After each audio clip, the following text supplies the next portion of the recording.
सवाल में दिया गया है त्रिकोणमिति से, है ना।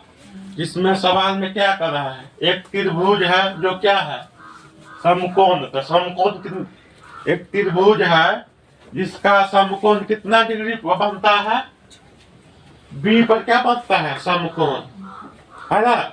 सवाल में दिया गया है क्वेश्चन में क्या कि त्रिभुज ए बी सी में जिसका कोण बी समकोण है, मान कि बी पर क्या है, समकोण है।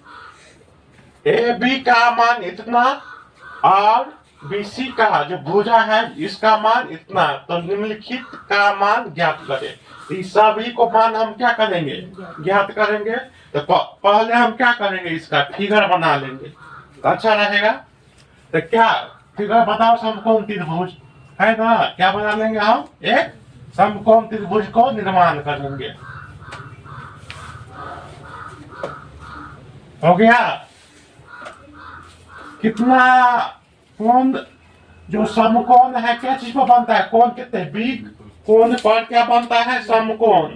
तो इसका मतलब है बी पर क्या बनेगा, 90 डिग्री। नहीं, समकोण त्रिभुज में एक कोण क्या होता है, 90 डिग्री क्या होता है। तो कह रहा है बी पर क्या बनता है, समकोण। तो समकोण का मतलब 90 डिग्री। तो इसको हम क्या मान लिए, बी। तो इसको क्या मान लेते हैं, ए, इसको सी, ए बी सी, है ना। अब क्या हो जाएगा, सवाल में पूछता है क्या, सवाल में ए और बी क्या पूछता है, ए और बी कितना दिया है, 24 सेंटीमीटर। 24 कितना दे दिया है, 24 सेंटीमीटर। और बी सी कितना दिया है, 7 सेंटीमीटर। 7 सेंटीमीटर, है कि नहीं। ये क्या हो जाएगा, कर्ण, जिसको हम क्या मान लेते हैं, एच। आ गया। यहां पर क्या कहता है कि सोचेंगे, ऐसा ही ताबे रखो, कहीं ना कहीं दोनों को ठीक आएगा, तो सवाल के अनुसार आएगा, है ना। तो पहले हम क्या करेंगे, पहले तुम यहीं पर सीए के जगह थीटा मान लिया, तो पहले कर्ण का मान क्या करते हैं, निकाल लेते हैं।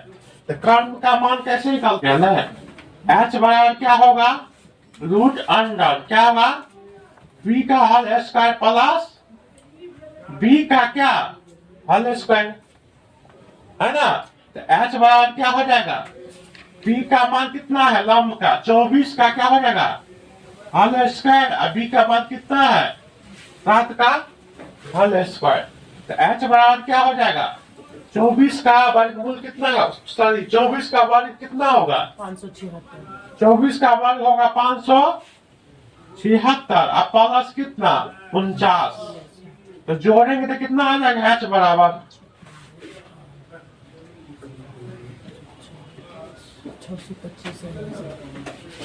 625, है ना। तो इसीलिए कर्ण कहने का मतलब एच का मान कितना आ जाएगा, 25।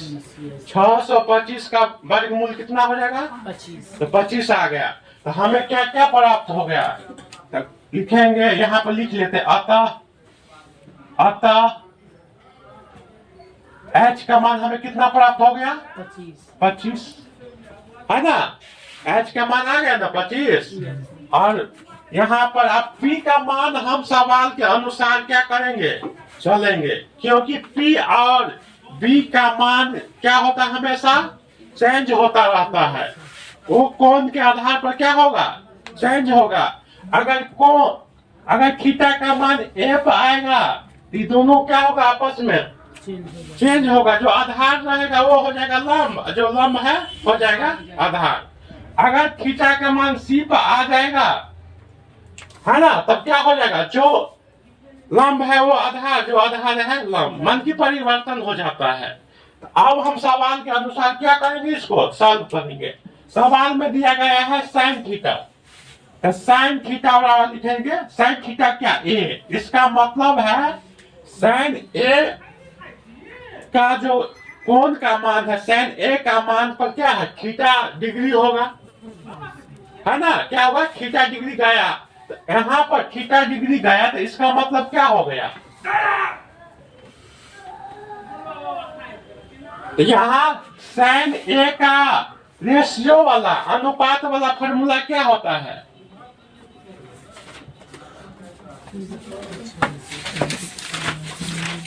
पी बट्टा एच, नहीं है।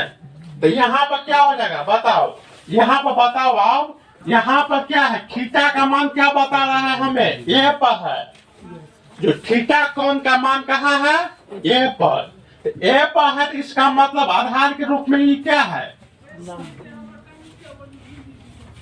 ये क्या हो गया लंब हो जाएगा, ये क्या हो जाएगा लंब। तो पी का मान कितना होगा 7, एच का मान कितना हो जाएगा 25। तो इसका क्या हो जाएगा आंसर 7/25। जाएगा। ये हम क्या कोण के आधार पर कर रहा है, साइन ए कोण पर कोई थीटा का मान है उसके अनुसार क्या होगा चेंज हो जाएगा।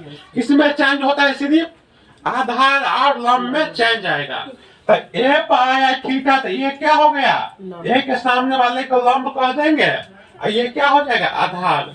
तो यहाँ पर हम पी का मान क्या हो गया 7, एच का मान पहले से 25 है, एच का मान चेंज नहीं होता है। फिर अब इसी सवाल में पूछता है क्या कॉस ए का, क्या पूछता है कॉस ए का रेशियो फॉर्मूला क्या होता है बी बटा एच होता है ना। तो एच का जैसा ही फॉर्मूला है वैसा ही रहेगा, सॉरी एच का जैसा ही मान आया है वैसा ही लिखाएगा, एच के मान में कोई परिवर्तन नहीं होता है। मान के चलो कह रहा है ए पर क्या है थीटा है, कोण ए पर थीटा रखा हुआ है, इसका मतलब ये क्या हो जाएगा लंब, ये क्या हो जाएगा। तो इसका आधार क्या है बी का मान क्या हो जाएगा 24, है ना। अब क्या पूछता है क्वेश्चन दो में, ये एक का हो गया, अब दो में क्या पूछता है साइन सी, क्या पूछता है साइन सी। इसका मतलब साइन थीटा का मान क्या था रेशियो वाला पी बटा एच, ये तो हम लिख लेंगे ना। आप कह रहा है सी कोण पर थीटा का मान आ गया, कहा सी कोण पर थीटा डिग्री का मान आ गया, तो इसका मतलब चेंज हो जाएगा। अब ये थीटा के बाद सामने वाला क्या आ जाएगा ये क्या हो जाएगा लंब, तो इसका लंब क्या हो जाएगा पी का मान 24, एच का मान क्या होगा 25। समझ में आ रहा है ना। अब क्या आता है दो शब्द में क्या है कॉस सी बराबर, तो कॉस सी बराबर का रेशियो फॉर्मूला क्या होता है अनुपात वाला बी बटा एच, एच का मान तो 25 रहेगा, इसमें कोई चेंजिंग नहीं आएगा। लेकिन यहाँ बी के मान क्या हो जाएगा अगर सी कोण पर थीटा डिग्री है इसका मान क्या हो जाएगा चेंज हो जाएगा, इसके आमने सामने वाला ये पी हो गया, ये क्या होगा बी का मान, तो बी का मान यहाँ पर क्या हो जाएगा 7। आ रहा है समझ में पंखा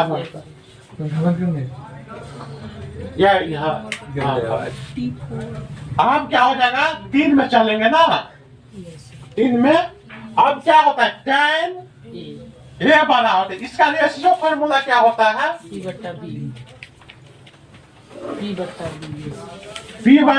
बी। तो बी का मान और बी का मान में चेंज आएगा, तो कहाँ कौन बन रहा है ए पर, तो ए पर बन रहा है, तो ए के सामने ये क्या हो जाएगा लंब माने पी का मान, तो पी का मान क्या हो जाएगा 7 और बी का मान क्या हो जाएगा 24।